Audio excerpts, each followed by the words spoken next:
How many families in the room have some affiliation with the Harrison School District? So, not as many as I thought. Should scratch that whole speech. I grew up going to District 11 schools, Ivy Wild, which is now a bar, South Junior High, which is now the police department.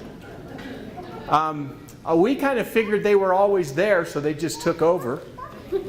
And I graduated from Palmer High School and then went to UCCS for college. So how many people are District 11 families? Okay. How many Widefield families? No Widefield families? Okay, well, I won't tell you. I spent 6 years there. Fort Carson? I didn't spend any time there, but I had a really good friend that was the director of technology there.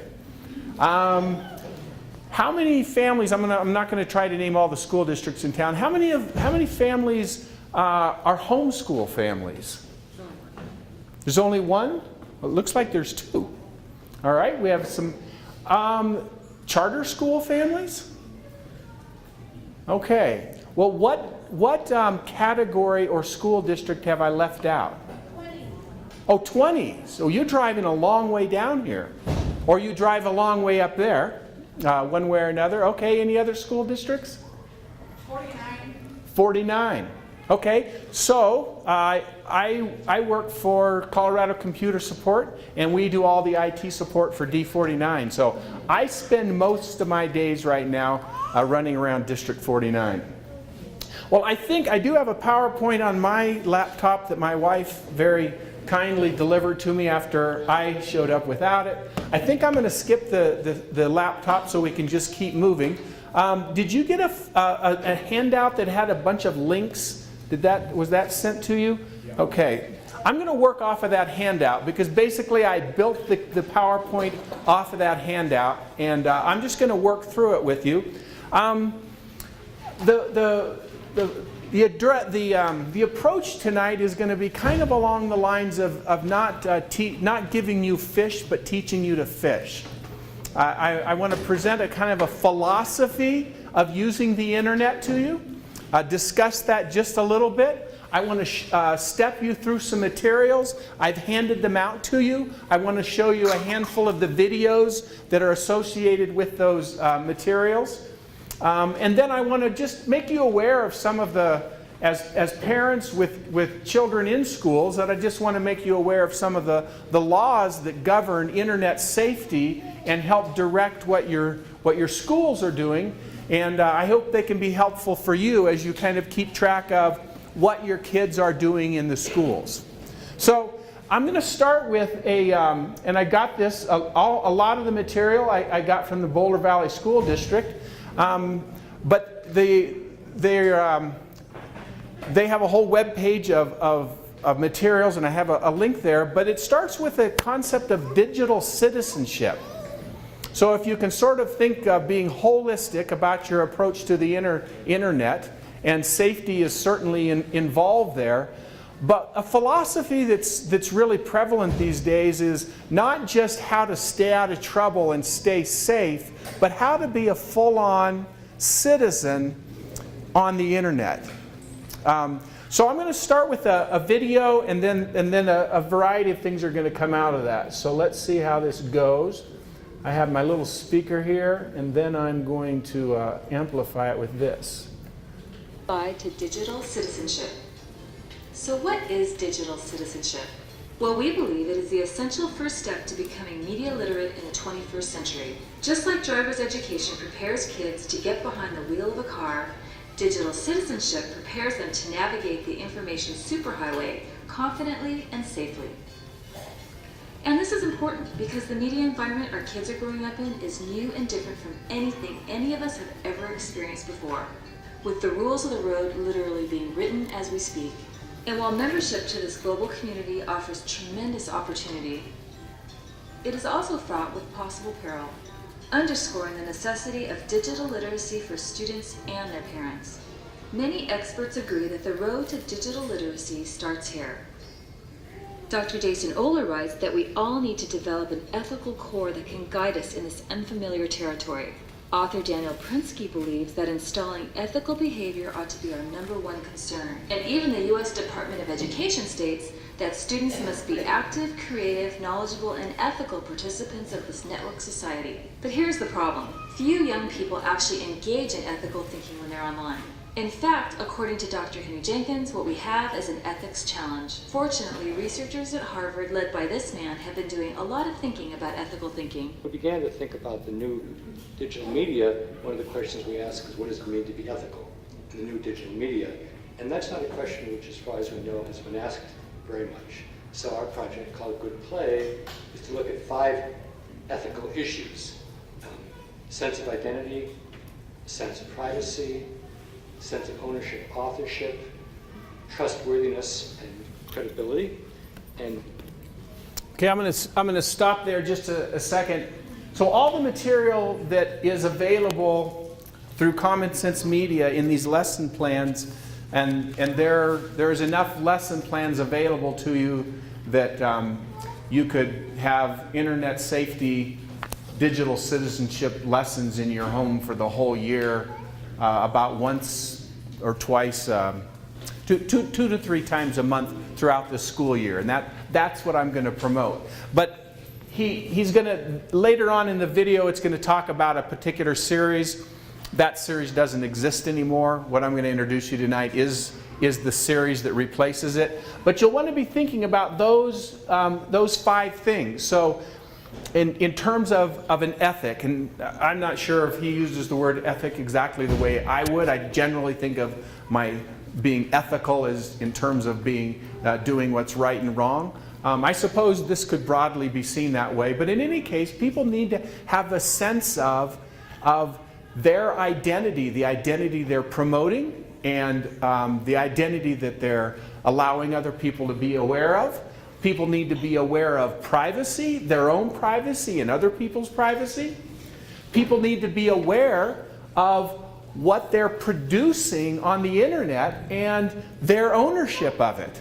Oftentimes, and we should, and you'll note, I'm not showing you a slide, I'm not showing you my PowerPoint, so you won't see all the citations that I made to the resources I found, but I did cite them all. But we need to acknowledge other people's ownership of the materials we find on the internet. Trustworthiness is how trustworthy are the resources on the internet, and for that matter, how trustworthy are we on the internet? And how does that tie into our idea and our concepts of identity? And then how are we participants? So those 5 bullets were my next slide on my slideshow. But we'll go ahead and let Dr. Gardner continue. what it means to participate in the community. These 5 ethical issues create the framework to a digital citizenship curriculum offered for free online by Common Sense Media. To address the ethical issue of participation, for example, they've designed a unit called Digital Life. Their resources include short, entertaining videos like this one.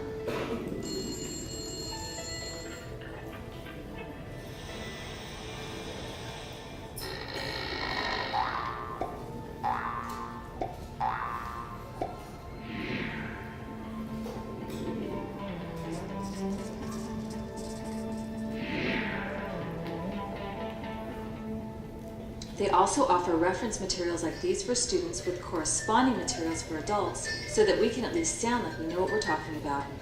In a unit on privacy, for example, Common Sense offers activities like this one, where students learn about the impact of their digital footprint by imagining the virtual impression they hope to make on the world in 10 years. There are also several role-playing games, like Choose a Host.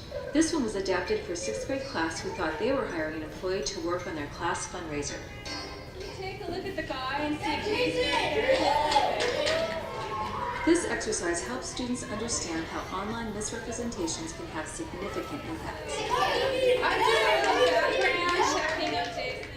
One of the reasons teaching digital citizenship is so important is that it helps students think through ethical dilemmas that happen online every day in a safe offline environment. For example, in this game called Chart It, students hear a variety of stories that actually happen online. Then they're asked to think about the level of harm and intentionality posed in each scenario by physically taking a place on a chart like this that indicates how they view the perpetrator's actions. First of all, his whole face? It was a close-up of his nostril. Only his nostril? Yeah. Okay, then, yeah. Yeah, it was sort of, he thought it through, huh? Do you agree, James? What do you think? Students are also taught skills to deal with potential incidences of cyberbullying. Digital citizenship helps students think about their online identities. Playing a game like 3 Facts, 1 Fiction, for example, helps them understand how much easier it is to exaggerate, make up, or change their identity online because they are not interacting face-to-face. Interviewing one another and designing offline fakebook profiles allows students to learn and practice what information is safe and appropriate to share online. In addition to a wealth of free online resources like these, you can also learn about digital citizenship the old-fashioned way, by reading a book. Okay, I'm going to interrupt that at this point and go back over here. So I wanted to have this slide with those 5 areas, and so that particular series, as I mentioned, wasn't there. But what I'm going to take us to next is a series, we're going to dive into some of these lessons, and I want to give you a tour of Common Sense Media. It's much more than just internet.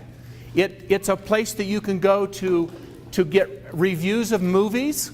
We're going to see where it's a place where you can go see the privacy practices of applications that might be on a mobile app, on the phone, will be on the internet, so that you have some idea, some of the educational value of them. So what we're starting with here is, and again, I'm assuming, I'm making a general assumption that you who are here are involved parents, that you're involved with your parents. So I'm coming from the perspective, and we're not looking at the parental material particularly, we're looking at material that's available to teachers. I think each of you in some way are teachers of your kids, and these are complete lesson plans so that any topic that you're thinking, boy, how do I work that through with my kids, the whole thing is there. It does include, there's a section, well, let me just jump into it. And I gotta, since I don't have my PowerPoint, I gotta make sure I get the right ones. In any case, so I'm gonna fast forward us to the Common Sense Media scope and sequence. Oh, sorry. This will be good for all of us. So it's Common Sense K-12 Digital Citizenship Curriculum. Notice it's for educators, and you are all educators. You're now certified to teach your own kids. It's an inalienable right given to you by the Creator. And you'll see that the curriculum is divided into levels. So we got K2, 3, 5, 6, 8, and 9, 12. And I am going to show you a video from the 9, 12 group. So regardless of which of the packets that you have, you can watch here for the particular material in the packet you don't have, but it might be easier for you to follow if you just kind of follow through the structure of this packet. And all of these, which is why I gave you that handout, all of these you can go to Common Sense Media, commonsense.org, and you can log in by just using your Google account or your Facebook account. So you don't have to create an account here. When you get there, you just click on one of those symbols. I'm sure you've done that before. The one that I'm going to look at with us today is, okay, I'm getting used to somebody else's computer. Very thankful to have it. Following the Digital Trail. Okay, so following the digital trail on that list that the professor gave to us on digital citizenship ethics topics is roughly about identity. What is your identity online? And it's going to talk about making a digital footprint. So let's go ahead and I'll click on that following the digital trail. And what you'll see with each lesson is, and I'm click happy, there is, sorry, I am not driving your computer very well. Okay, so the whole lesson, the packet that you have in your hand, is the downloaded PDF. So I downloaded it and then printed it off for you. There's also a video that we're going to look at. Each unit has a video. And then if you want to take the sort of short path, if you just want a quick and dirty on each of these topics, there's a family tip sheet. And if you look at the back of your little packet, you'll find a family tip sheet. And it's just a summary of this topic and what you might talk with your family about. And then there's also a student activity sheet. So once again, if you don't want to dive into the whole lesson plan, but you want to have something to work with your kids with, again, there's about 15 lessons altogether. So that gives you a pretty good year's curriculum. It's broken up into those grade level areas. And we're going to look at each one of these. So bear with me a little bit. For starts, we're going to watch three of these videos, as slightly corny as they are. I just don't know where all these prints are coming from. It's a mystery. Whom do they belong to? You know, there's some footprints that you just can't erase. This is for kindergartners.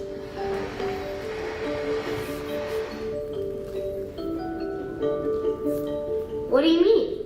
I'm talking about something we all do. We all leave footprints online. They're called digital footprints. Every time you go online to play a game, type an email, or search the internet, you leave a trail. Really? I'm online all the time sharing things. I play online, I post online, I submit and send things online almost every day. Well, since you're online a lot, you have footprints all over the place, and it's really hard to erase these footprints. You mean I can't just clean them up? No, it doesn't work like that. How does it work? Our digital footprint can get really big really quickly, so we need to pause and think when we're online. We need to be safe, responsible, and respectful. Wow. So what should I be careful about not sharing online? Never share private information like your full name, address, telephone number, your age or birthday, or even your school. I guess that makes sense. But what's okay to share then? I share personal information, just not private information. I keep my full name and address to myself, but I feel safe sharing stuff like my hobbies and my favorite things. Okay, I think I've got this. I may have a big footprint online, but I need to make sure what I'm sharing is safe, responsible, and respectful. You got it. It still doesn't solve the mystery of these muddy footprints, though. Aha! Case closed. Remember to pause and think online. If you're not sure what to do, ask a trusted adult first. How big is your digital footprint? Okay, so the one thing I noticed as I looked at these is there's something to learn at that level for all of us, right? The idea is there. That's good. That's a good habit, regardless of who you are. But as you try to relate that to a younger grade, maybe kindergarten's a little young. You might subscribe to the philosophy that your kindergartner doesn't need to be online all that much. But in any case, people are online. People too play games, even at very young ages. And it's a useful way of just beginning to teach kids the idea of you're making a footprint online. Every time you get online, you're leaving traces of who you are. And you want to be really careful about what those traces are. And if we can help our kids learn that from the outset, imagine if your kids are learning that from kindergarten, first grade, second grade, they begin to develop that ethic, that idea that, oh, we just don't do that. You know, you just don't walk into a room and belch. You just learn that early on. There's some things you just don't share loosely on the internet. Okay, so back to, not that, back to this. That was really 90% of what my PowerPoint was supposed to do, is help me navigate through the whole thing. But I'm going to jump back into that lesson plan. So that's the movie, and I am going to drag you through several of those because they do create the basis of each of the lessons. But let's go ahead and look at the short path. So we're going to quickly download this. Oh, there I have to log in, so I'm going to use my Google login. I thought they were going to let me stay, private. So there we go. One thing you'll notice, I'm logged into Google already. So when I pressed my Google login, it just passed my credentials over and said, yep, he's good. We can go on in. So here's the family tip sheet, Common Sense on Privacy and Digital Footprints. Now you could watch the video with your kids, but there's just a summary of some of the things that you need to think about. So this is an interesting list: privacy and security. This is private information, social security number, first and last name, that put kids at risk for identity. Then there's privacy and reputation, information that could be personally embarrassing or hurtful to kids if they're publicly posted. So we have a lot of fun online, but then we find out we've posted things and we never imagined how far that funny video with us doing something embarrassing goes. And we need our kids to think about that from a young age. Privacy and advertising, one we think about less, but if your kids are using the wrong apps, their information in one way or another is being shipped off to marketers all over the place. Typically not individual information, but it begins to market them. And then there's a paragraph on why does this matter? And you can read that over yourself. I won't bother with you that too much. But then just some tips on that topic. Make sure kids get your permission before filling out forms. A great habit to get them into. Helping kids think long term. Think about everything you put on the internet lasts as long as the internet. And so far we think that's going to be a long time. We don't see it going away right away. And so everything from the start, it's there. Remind kids that the golden rule applies online. What they do unto others is maybe what they would like to have done unto them. And then help kids see through advertising. So that's just a quick summary. Every one of these is going to have that. We won't necessarily go through that whole thing on all of them. The student activity sheet, each one of them has something to this effect as well. These are pretty simple one-pagers. They often have a word find. Basically, again, it's an opportunity for you to go through that material kind of as a quick and dirty. But let's go ahead and jump into the lesson plan, which also will be a download. I'm going to just load up your hard drive with stuff. You'll be all set. Yeah, that's right. I'm leaving my footprint all over and my fingerprints. You might want to get some wipes and kind of wipe it off after I'm done. Okay, so there we are. There's your lesson plan. There's an essential question at the top of each one of them. Again, you might not be looking at this one, depending on which package you got, but there's an essential question. What information is appropriate in a digital footprint? As any good teacher would like to know, what are the objectives? What will students be able to know and be able to do?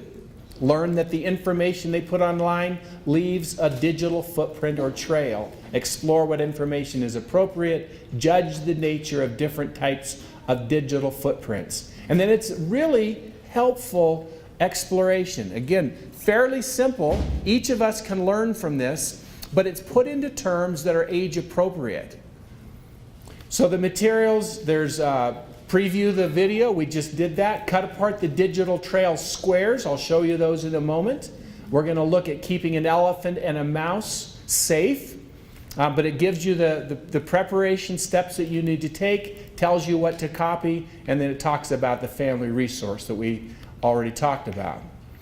Okay, so then if you're going to do this with your kids, with your family, if you have kids similar age, or if you have neighborhood kids, it steps you through. So if you don't feel like, boy, I just don't know how do I explain this without nagging? Well, this is going to give you the opportunity to kind of say, okay, let's ask some questions. Let's ask about, after we watched Follow the Digital Trail, let's look through some vocabulary, ask some questions about sharing information. So how do we sort out for kids what the difference between private and personal information is? It's kind of an interesting distinction, isn't it? So here's the activity. We put these squares, I'll just jump down to it. So we're going to fill out this table about Mitzi the mouse, Electra the elephant. And we'll jump down to, here's these digital squares. So we're going to cut these out and we're going to lay them around the room, around the classroom. The kids are going to be able to find them. These are pieces of footprints that are laid out on the internet. These are things that Mitzel the mouse shared on the internet. And then we're going to go down here to Electra the elephant. And we're going to spread those out all over the place. Okay, so now we have these cut out and kids are finding them around the room as though this was information left on the internet.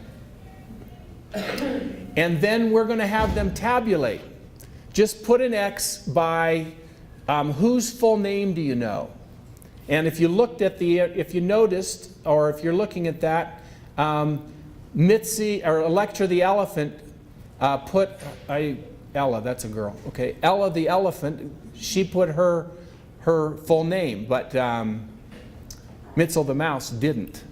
And you go on down the row, and what we find out at the end is all the bits of information that Electra the elephant put down are their full name, the house they go to, maybe, their birth date, their username and password, a whole bunch of information that describe, now people know who they are, where they are, all this information about them. Mitzel the mouse, all they know about Mitzel the mouse, oh, you know what, I got that all wrong, didn't I? Sorry. Oh,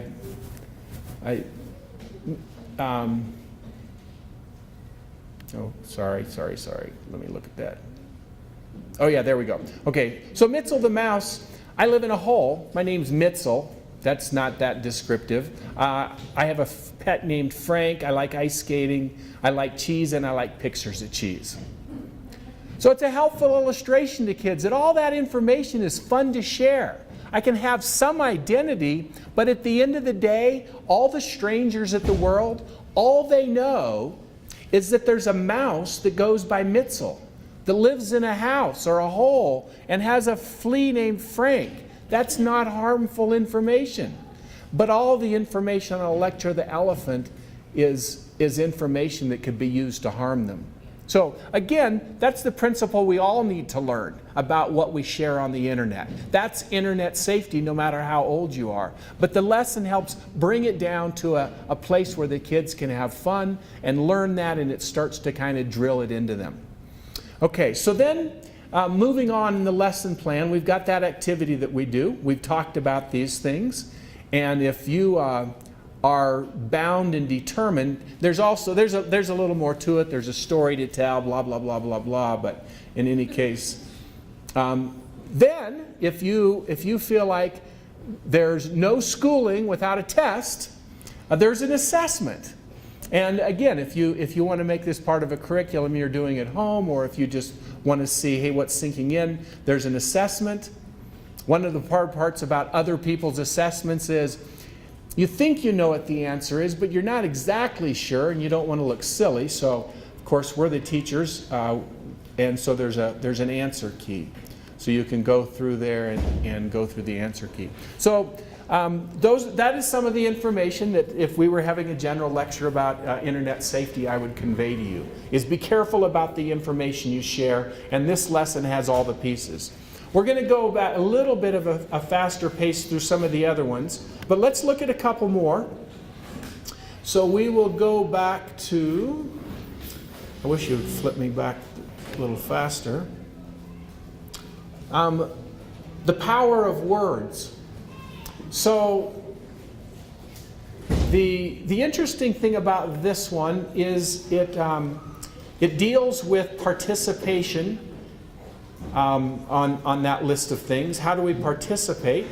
Once again, it's got all the same elements. We are going to step through those so you can see the difference. So this is now aged, this is going to be 3 through 5.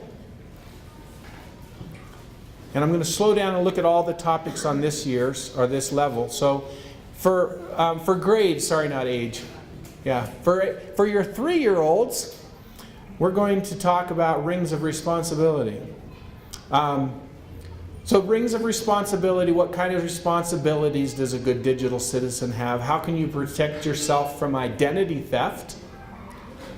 We're going to look specifically at the power of words. What should you do when someone mean or scary language uses mean or scary language? Which keywords will give you the best search results? How can you show respect for other people's work? That has to do with authorship, ownership, strong passwords. Kids are going to start using that. There's the lesson on that.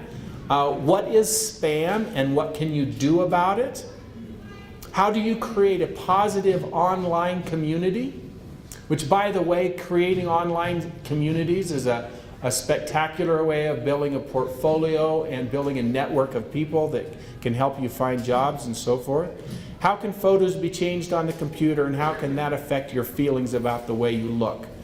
So there's a variety of other topics, but we're going to jump into the power of words, and we'll watch this video, but we won't go through the whole lesson this time. Nope.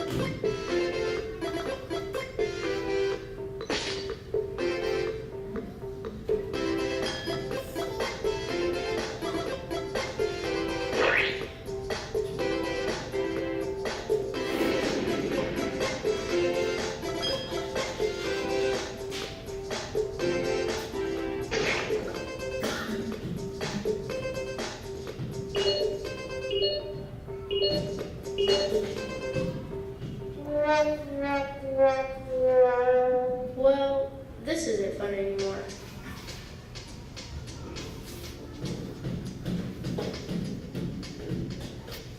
Hey, what's up? Ready to work on our project? Wait, is something wrong? No, well, yeah. That player 3 got online and was trash talking. Trash talking? Really? Yeah, and I know I should ignore it, but, well, words do hurt sometimes. I know how you feel. I once posted a photo of my dog, and because I forgot to make the photo private, anyone could comment on it. What happened? The comments were totally mean, and I didn't even know those people. What did you do? You mean after I burst into tears? Well, I remember the rules of STOP, stop. S, step away. T, tell a trusted adult. O, okay sites first. P, pause and think online. I tried to follow that advice, and believe me, it's not easy. So I told my big sister, who said that true friends support each other. No bashing allowed.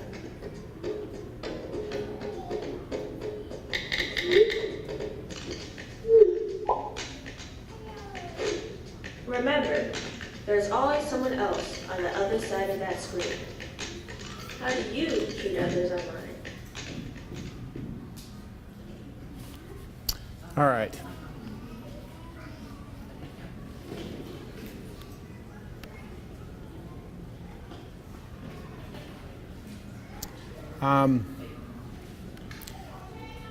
As with the other one, you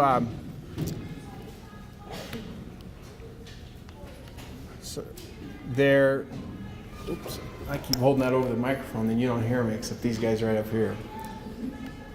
So you have the download family tip sheet. If you want to watch the movie, grab the family tip sheet. Just have a shortcut, kind of a little bit of information, download for a student activity sheet, and then the whole lesson plan with another activity that's age appropriate. I got 2 more of the videos that I want to show you, and then I want to change the subject a little bit. But let's go back to that.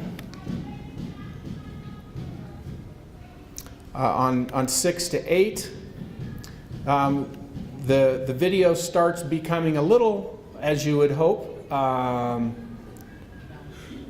Let's see, what was the topic I picked on that one? Does somebody have the 6 to 8? Creators' rights. Okay, creators, okay, up top then. There we go, creators' rights. So you'll see creators' rights and creators' responsibilities. And one of the things that we on the original video, what we saw in the past, you just took it all in. In the internet, you got in, or we watched movies, we talked on the phone, it was all taking it all in. On the internet today, people are producing continuously. So this is a very challenging and interesting, it's very positive on creators' rights. The video, it's about a young girl who became a writer. And if you're producing on the internet, how do you keep your stuff from being stolen?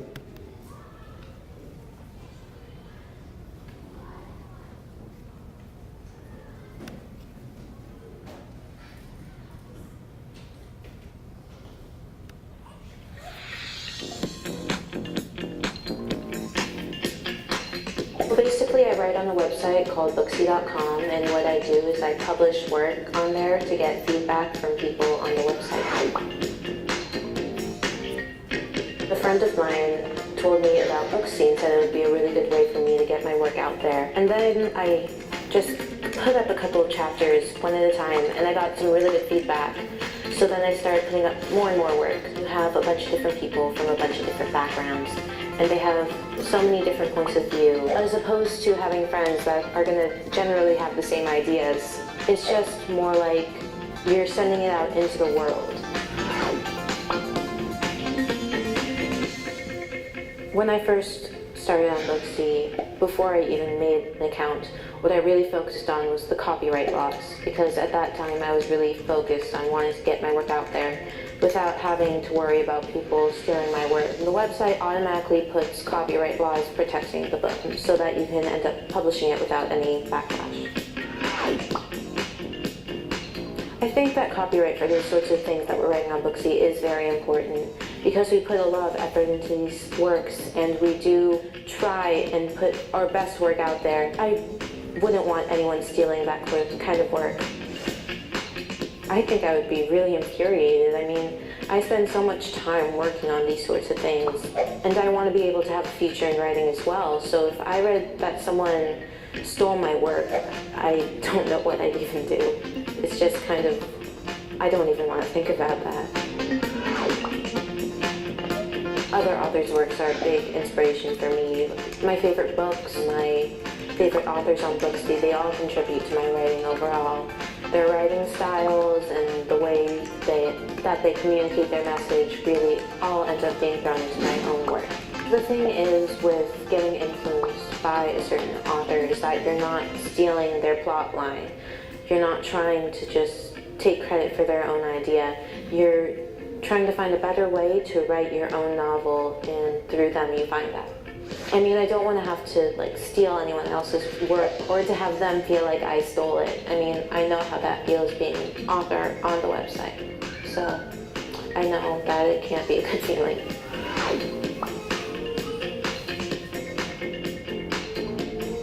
What's really great about the internet in general is that amateurs, people that wouldn't have the chance usually to have their work out there, is able to put it out and get comments and know that people actually appreciate what they're doing. You're getting a chance to become something more. And it's really, it is exciting. It's so exciting to be able to see people appreciating what you do. Whereas if you were just keeping it to yourself, it would be just with your friends and your family.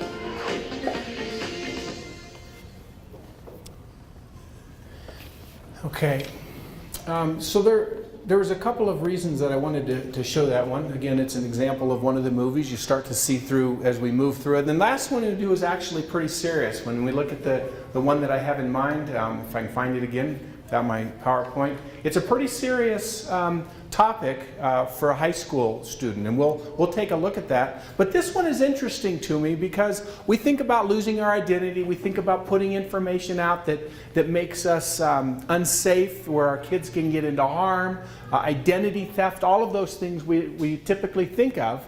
But the internet is an amazing tool for our kids. It's an amazing tool for us. We become producers like no other generation has been able to do. If you think about writing a book, I mean, think about this young girl. She's an author in an author's club. She's writing books. She's working on it. She's getting inspiration. And so the tool is really amazing.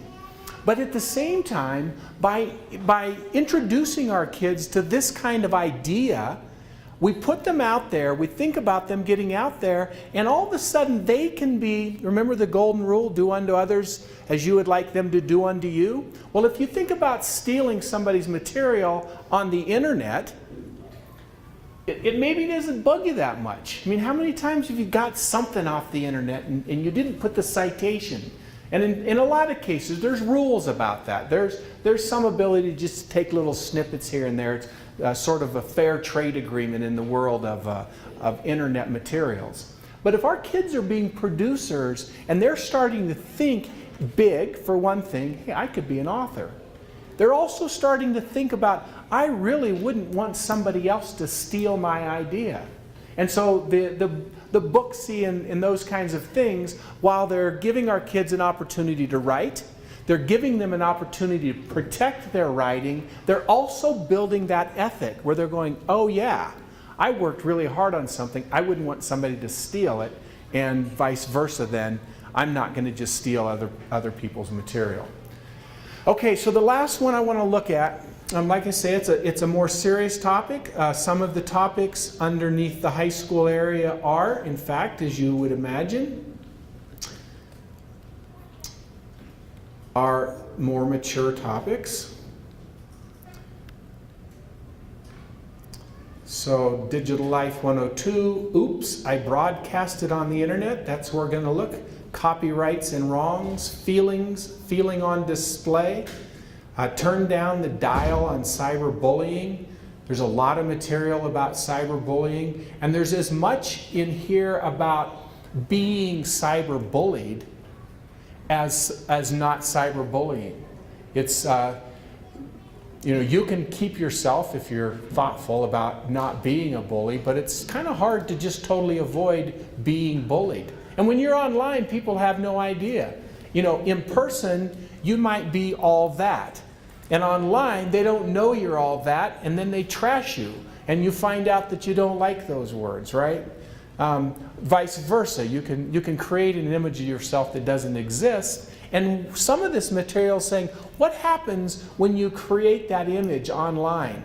You create this image of somebody you're not. And then you step offline, you get in front of the mirror, and you go, yeah, I'm really not that. And it devastates you. So there's material on working through that. The one I want to look at this time, I think is, again, it has to do with, so way back on the first one, when we were talking about what do we put online, what do we put out there, we begin to create our digital footprint. Well, this girl created a digital footprint that was pretty devastating. You can see by the look in her eyes that she's devastated, right? It was the last day of 7th grade, and everybody went out, and I ended up playing truth or dare with a lot of guys. It was kind of horrifying. Being pressured by peers is no fun. We decided that everything we did, we'd post online. So that night I went over to a friend's house and we posted up all the videos, and we just made it look really pretty. We put different backgrounds and everything. We thought it was so cool. There was one video actually that my friends were like, oh, we gotta put this stuff. It was where we had taken off our shirts and we were running down the road with just our bras on. I broadcasted it on the internet. I wanted everybody to know what I had done because I thought that it was, so cool. I mean, there's people that I didn't even know who were reading about it and commenting on it. That was when my parents found out that I did that stuff. It's just that when you're online, you think more like, I wasn't going to see those people.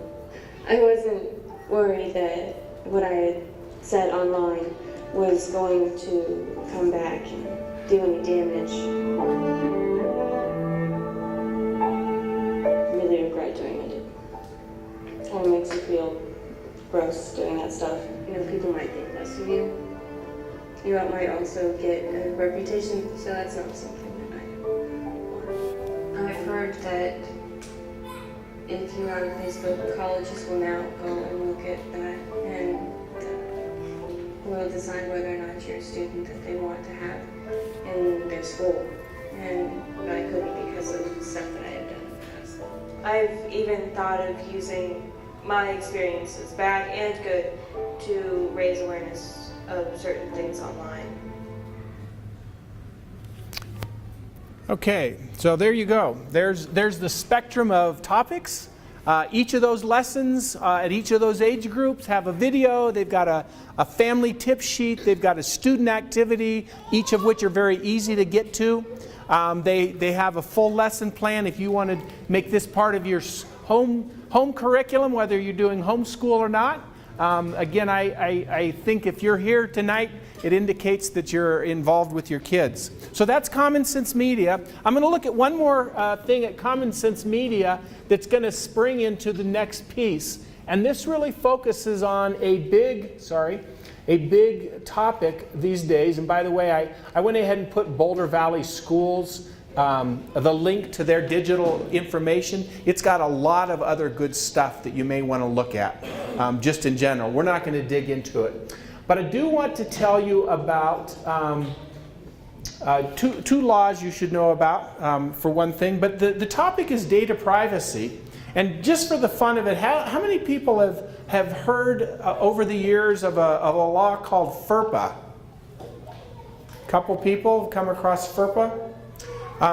So there's a variety of things that FERPA is about, but essentially it's about including electronic information. It's a law that says your student's information belongs to you, and you have the right to view it, and you have the right to correct it. So you need to know that. You need to know that whatever information is stored about your kids online by your school, and you have the right to look at it and make sure it's correct. Make sure the record's correct. There's pieces of that law that have to do with their carefulness about what they do. It talks very much about what information is private information that only certain people are allowed to look at. And you just need to be thoughtful about that so that your kids' information is kept safe and your school's accountable for doing that. And schools, I think for the most part, they do a good job with that. If your kids are 18 or older, they have the right to make sure that their private information is kept private and that it's correct. They have the right to correct it as well. So that's a phone call that I get once a day to say that I've won a free trip to the Bahamas, and I've quit answering it. The other one is the Student Data Transparency and Security Act. And I'm going to go into some detail on this because, once again, Common Sense Media has responded to this law. But the Student Data Transparency and Security Act is a new law. And the way it was first going to come out, it was going to crush your schools in terms of bureaucracy and hassle and so forth. But here's the gist of it. There's certain information that schools and the applications that they use cannot collect unless they follow very strict rules about what they're going to do with that information. So there's a section of it, there's a student privacy and transparency about the data they collect. So the privacy is how private we're going to be with that data. Transparency is about the school telling you what information they're collecting and what they're going to do with it. That's the transparency part. So every school district, as of, I believe, December of 2018, has a board policy about student privacy. So just know that. Secondly, if the school signs a contract to use an application, like if almost every school districts have a student information system where grades are kept. I mean, every little secret about your students are kept there. The vendor who they purchase that from has to sign a very specific contract around how they are going to use your students' data and how private they're going to keep it. And the school district posts those contracts online. I'm going to show that to you momentarily. Here's the tricky one. There are hundreds and thousands of really cool educational apps that are available online. Anytime, if you want to teach a lesson, you can almost just make it up while you're taking attendance. Grab an app. If your students have computers, have them on that app, logged in, doing stuff, and some of it's really educationally sound. Some of it's not so educationally sound. Some of it's really bad. But most of it, a lot of it is really good. The kicker is, what do those vendors? Now you don't have an opportunity to make them all sign a contract saying they're going to be careful with your students' data. So it's up to your teachers, and by law, it's up to you to know what the privacy policy for those applications are. Some of it's called a click-through apps, right? You just click. How many people read all of the end-user license agreements for everything you get on the internet? Okay, nobody? You read most of them? Now that's an amazing woman right there. There was a statistic that said something about if you read them all, you would be reading a lot. You read a lot, don't you? Well, my hat is off to you if I wore a hat. The fact of the matter is, if you get good at it, you start being able to kind of breeze through them pretty quickly, right? In fact, I'm going to tell you that the secretary for the director at Fountain Fort Carson Educational, technology, the director of technology for Fountain Fort Carson, he trained his secretary to read through all of the end user agreements for all of the applications that any of the teachers reported using to make sure that they had characteristics. And I'm going to show you that list in a minute. Bottom line is, it's hard to keep track of what everybody's going to do with your students' private information. So the law says your school district has to post a list of all the apps they use. Now I can just tell you that doesn't quite happen. And it's not because people are sloppy, they are, but it's not that they're just terribly negligent. It's just that is an unwieldy responsibility. However, you can go into your school and ask at any time, what are the applications that my students' teachers are using? And that's a pretty reasonable ask. Hopefully you can go online and find most of them.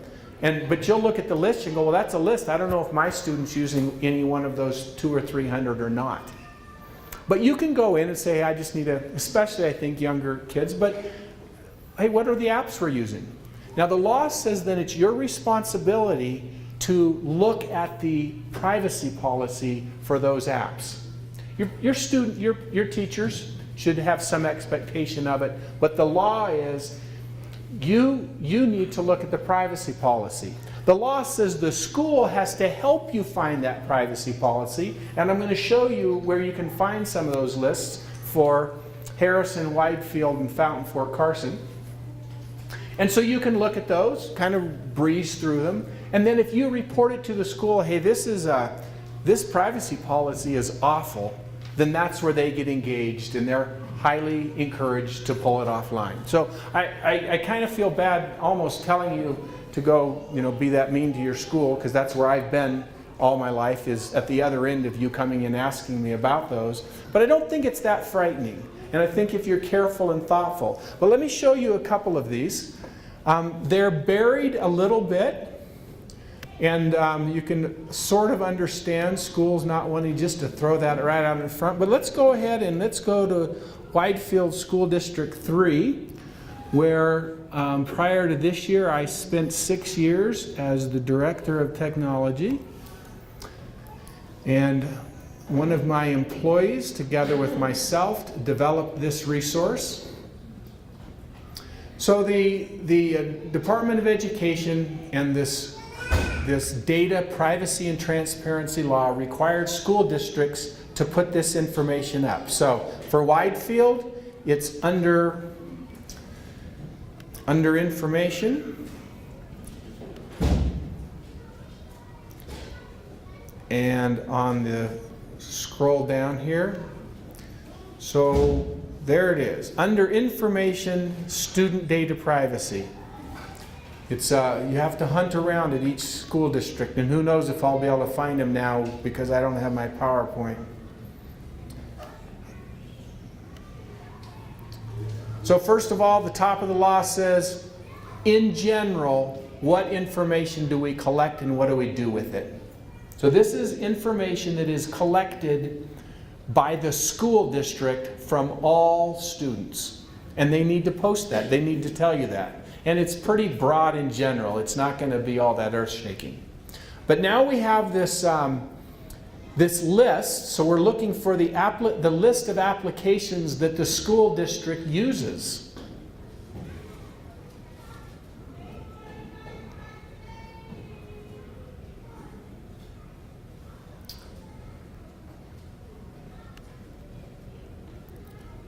So all teachers are polled by the Department of Technology, and they're bothered by their principals, and there's a form that they have so they can report this.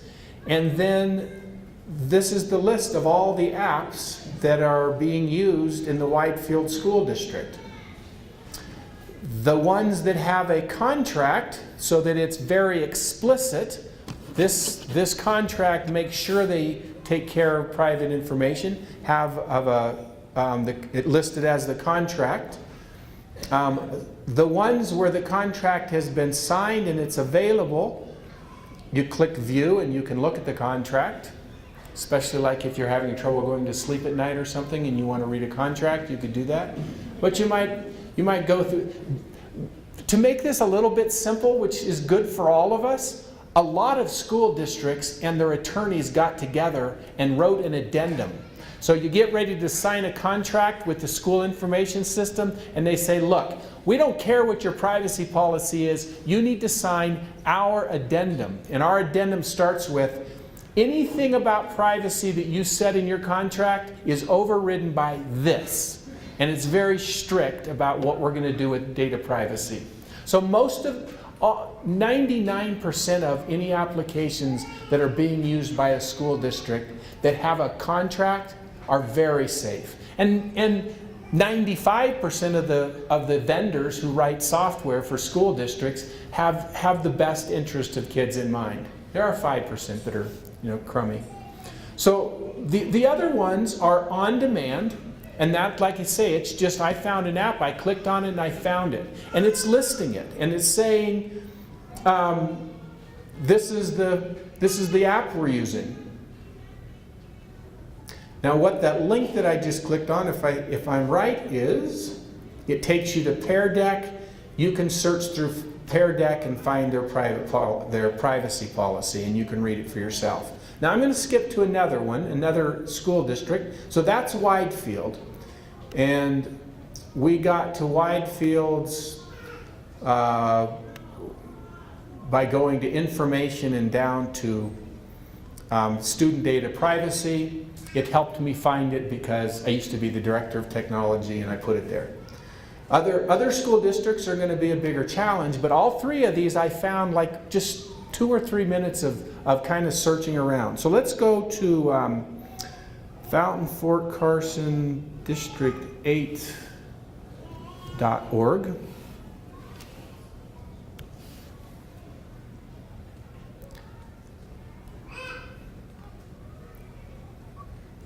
have a little tune I could whistle.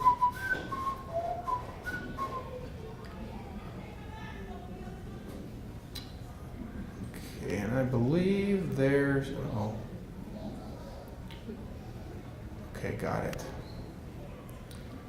Is under technology, student data privacy. So as often as not, you're going to find it under under technology, under the technology department, Fountain Fort Carson School District 8. By the way, the director of technology there, great man, and he suddenly became ill and passed away this winter, so they're looking for a new director. But he worked well. He has, oh, there was one other thing I was going to show you at Widefield. Sorry, I'll get back to that. We're getting kind of short on time. So here's basically what we collect and why in a graphical format. And then, oh shoot. Okay, on demand, school service providers. So this is this wild, crazy list. Now here, so besides knowing what your school district uses, if you're in that setting, these are useful to know what they use. But the other thing about it is, so here's an on-demand service provider list. This is hundreds of applications, and all of these are ones that they have vetted and are okay. They follow good privacy practices.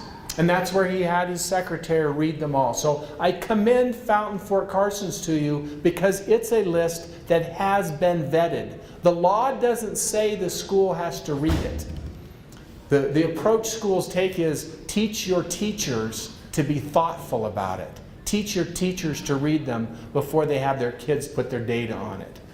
But in any case, Fountain Fort Carson has their list, and all of their list is vetted. In the interest of time, and I have one more quick activity for you. I'm not going to go to another, but let's go back to not to her. Well, let's go back to my thing here.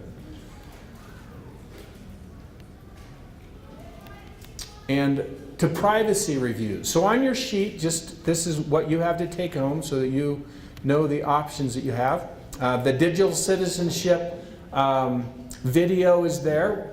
There's an article that I didn't go over, Digital Reputation, which I put there. And you should read that. It's an easy article to read. It's a great, especially for some of your older kids. The whole section of lesson plans, which is kind of the guts of this. And the last thing I'm going to show you is also from Common Sense Media. But as you look for apps, as you want to use apps with your kids, any app that you want to look at, you can go to this privacy evaluation, and Common Sense Media has already evaluated it and will tell you if it makes good use of your students' data. And so they have 3 categories: use with caution. Let's see, where do they have the list? Use with caution, there's don't use, and then the easiest one is use responsibly. So it's blue, yellow, and red. Common Sense Media also has a broader picture. If you go to the EdTech tool reviews. So if you're not only concerned about privacy, but you're really interested in how valuable the quality of tools, then this gives the whole, so cool math. You go, well, I wonder if that's any good. Well, Common Sense gives it 2 out of 5 stars, and teachers give it 3 out of 5. It's maybe not the greatest thing in the world. On the other hand, Screencastify, teachers give that a 4 out of 5. You can dig into that and find out more about that application, how really good it is, and you can find out about its privacy policy.